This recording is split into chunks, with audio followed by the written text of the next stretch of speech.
Kita akan tahu cerita siapa, puzzle siapa yang paling logis dan rasional untuk menggambarkan hilangnya nyawa 6 laskar FPI tersebut. Banyak sekali teka-teki atau puzzle dalam peristiwa ini yang sebenarnya bisa dibuat terang oleh Komnas HAM sepanjang ada kemauan dari semua pihak.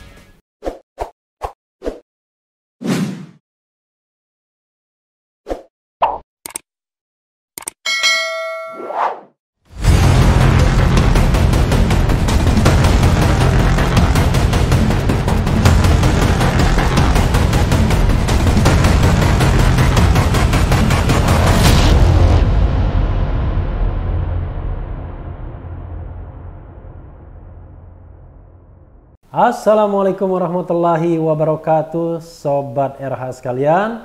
Jumpa lagi kita di channel yang keren ini, Keren Cadas. Kali ini tetap kita akan menindaklanjuti soal tewasnya 6 laskar Front Pembela Islam. Dan ini ada perkembangan yang harus kita tahu juga, sebagaimana dilansir oleh Berita 1. Komisi Nasional Hak Asasi Manusia sebut lokasi penembakan anggota FPI berbeda. Beda dengan siapa? Kita baca ya.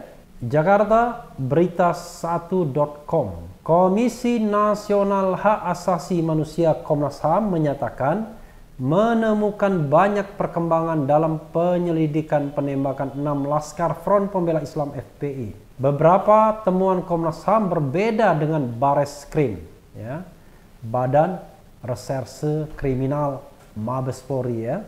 Kita banyak mendapat informasi, salah satunya yang beda dengan penyidikan Bareskrim adalah lokasi penembakan, kata Ketua Tim Penyelidikan Komnas HAM M. Khairul Anam saat dihubungi berita1.com Jumat 18 Desember 2020.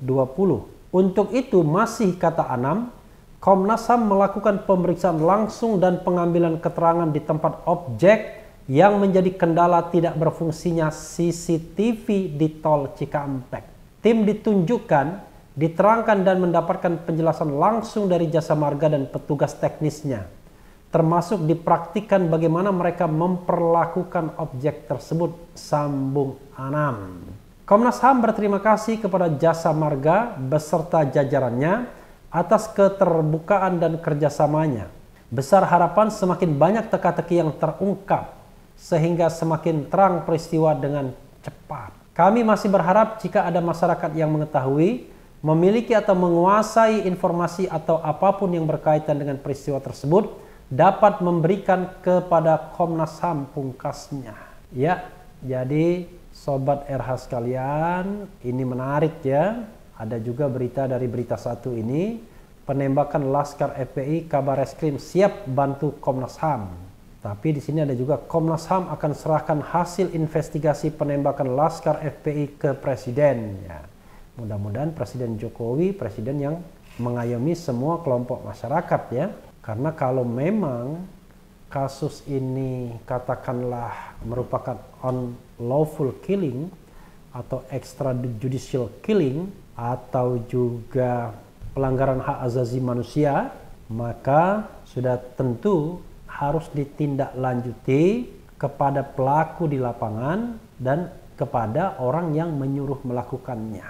Jadi Sobat era sekalian, kasus ini tidak main-main kalau memang Komnas HAM menemukan informasi yang berbeda dari apa yang sudah disampaikan baik Polda Metro Jaya maupun oleh Bareskrim melalui rekonstruksi yang memang di dua ini saja sudah ada perbedaan. Jadi perbedaan antara Kapolda dan Bareskrim itu adalah soal lokasi juga. Kalau dari Kapolda mengatakan 6 itu tewas karena tembak-menembak dengan aparat, dengan dalil bahwa aparat membela diri karena diserang terlebih dulu. Dengan senjata api juga, karena ada 2 senjata api yang ditunjukkan dalam press conference. Sementara rekonstruksi yang dilakukan Bareskrim itu yang meninggal karena tembak-menembak itu hanya 2 orang saja, 4 orang lainnya ketika dibawa dengan mobil Daihatsu Xenia yang kecil itu mobilnya ya, tanpa borgol, ikut dalam Daihatsu Xenia tapi berusaha merebut senjata petugas dan akhirnya didor semua 4-4-nya.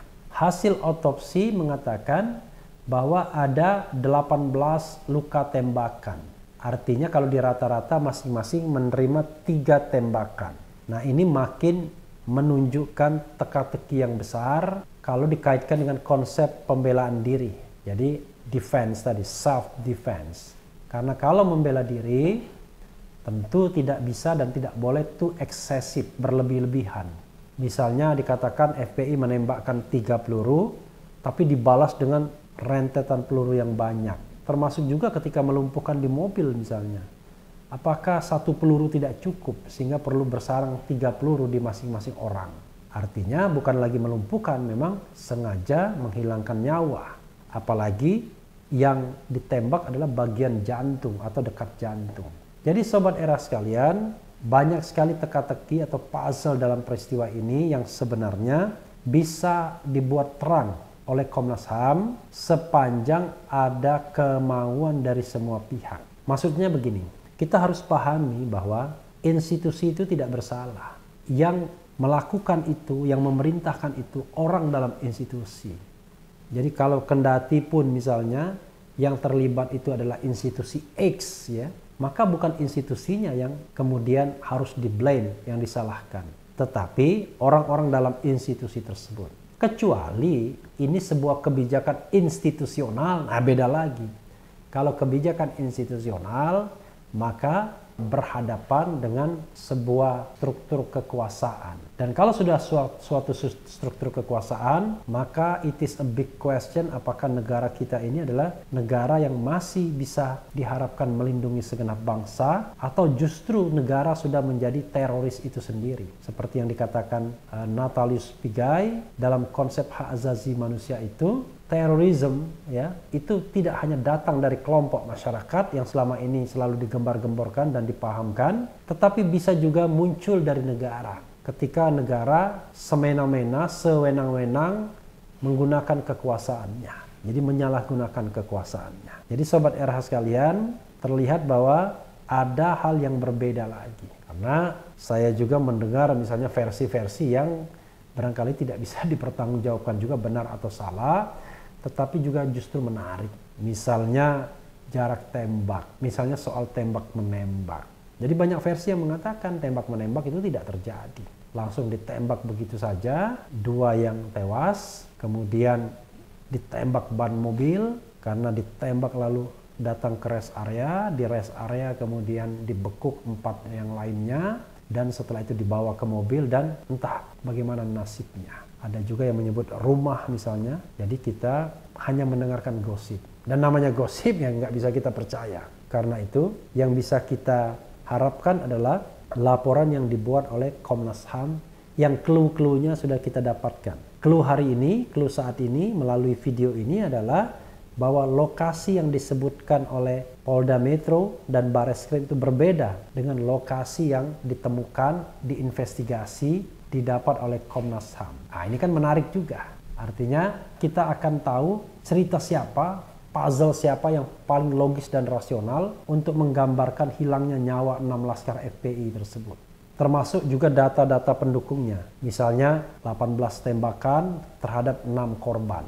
Kalau ada luka, memar, lebam, dan lain sebagainya juga menjadi pertanyaan untuk merangkai semua cerita ini agar dia menjadi sebuah rangkaian cerita yang logis dan sangat rasional sehingga bisa diterima semua pihak sebagai sebuah hal atau sesuatu yang meyakinkan untuk dibenarkan misalnya. Walaupun tetap nanti harus ada proses berpengadilannya. Misalnya adanya pengadilan HAM atau juga pengadilan pidana biasa, kita lihat konteksnya dan kita lihat siapa yang terlibat. Jadi sobat RH sekalian, kalau misalnya channel ini terus membahas kasus ini, lebih pada partisipasi masyarakat agar kasus ini tidak hilang, tidak gone with the wind, mengingat ini kasus yang sangat penting dan menyangkut nyawa manusia. Ajaran agama kita mengatakan membunuh seorang muslim yang tidak berdosa itu sama saja dengan membunuh semua umat manusia. Coba bayangkan dosa yang harus kita tanggung kalau membiarkan atau bahkan terlibat dalam hal ini. Sobat era sekalian, negara harus melindungi segenap bangsa. Dan perlindungan tersebut harus tercermin dari perilaku alat-alat negara atau aparatur negaranya. Tidak boleh alat-alat negara atau aparatur negara, apalagi yang bersenjata, menghilangkan nyawa warga negara tanpa sebuah justifikasi dari hukum.